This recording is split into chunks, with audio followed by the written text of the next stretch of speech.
जी, मैं आलम sir, ES education point से। आइए कुछ एजुकेशन के महत्व के बारे में समझते हैं। एजुकेशन क्या है? शिक्षा की क्या अहमियत है हमारे जीवन में? आइए देखते हैं। माता शत्रुता पिता वैरी येन बालो न पाठित न शोभते सभा मध्यये हंस मध्यये बको यथा। माता शत्रुता पिता वैरी येन बालो न पाठित न शोभते सभा मध्यये हंस मध्यये बको यथा। इसका क्या अर्थ हुआ?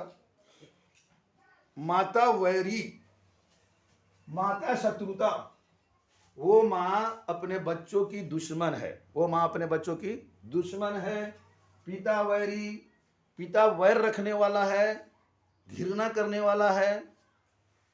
येन बालो न पाठित, जो अपने बच्चों को, बालो माने बच्चों, अपने बच्चों को न पाठित नहीं पढ़ाता है।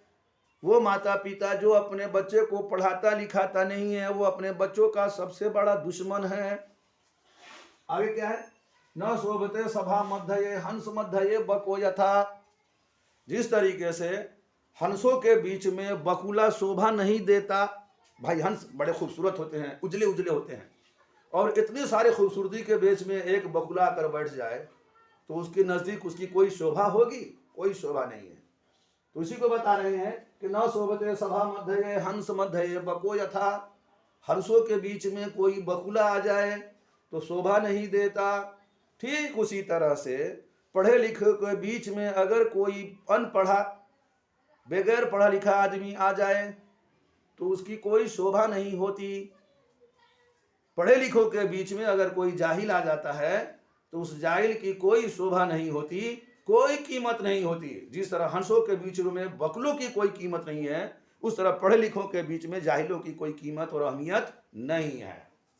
आगे देखिए, रूप एवं संपन्न विशाल कुल संभव विद्याहीन न शोभन्ते निर्गंधायो किंशुका।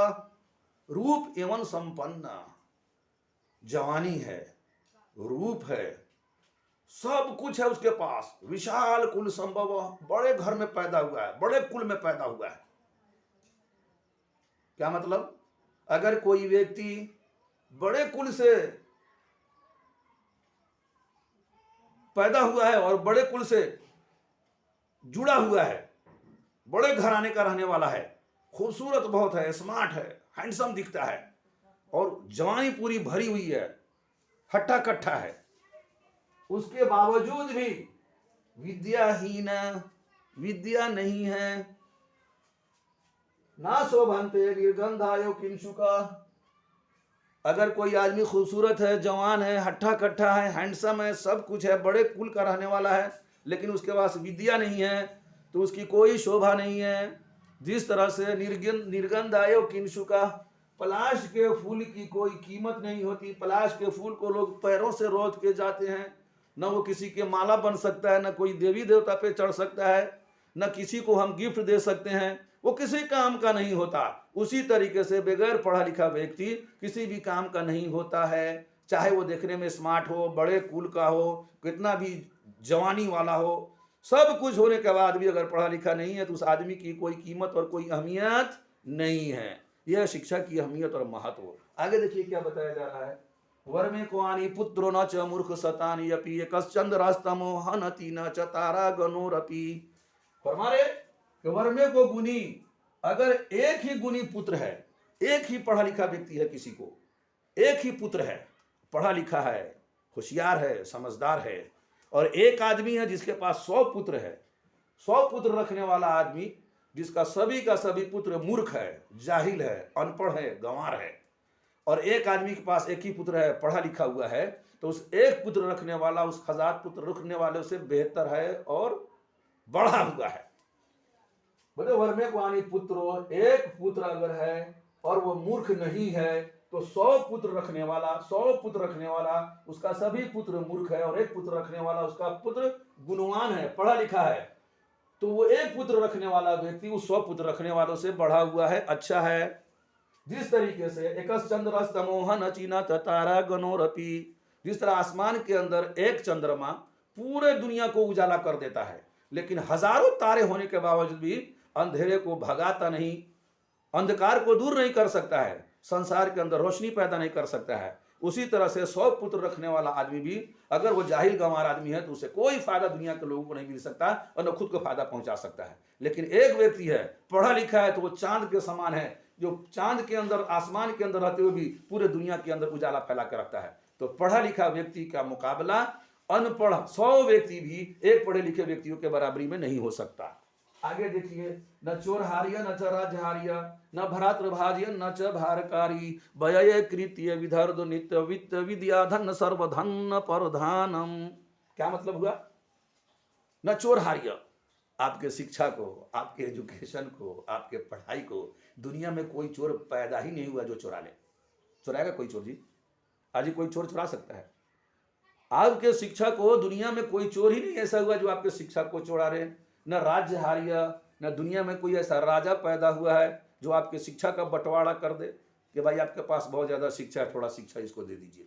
शिक्षा को बांट भी नहीं कोई सकता है। न भरात्र भाजियन न च भारकारी, और कितना से बड़ा दुश्मन आपका भाई क्यों न हो, वो भी बंटवारा नहीं कर सकता।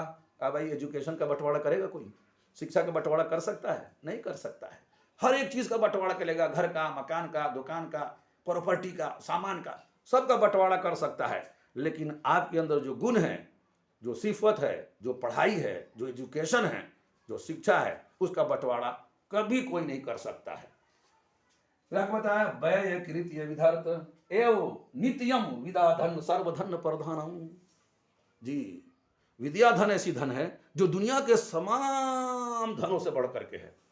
अगर कोई धन है आपके पास में, उसको अगर आप बांटते हैं तो वो घटते जाएगा, उसका अंत हो जाएगा।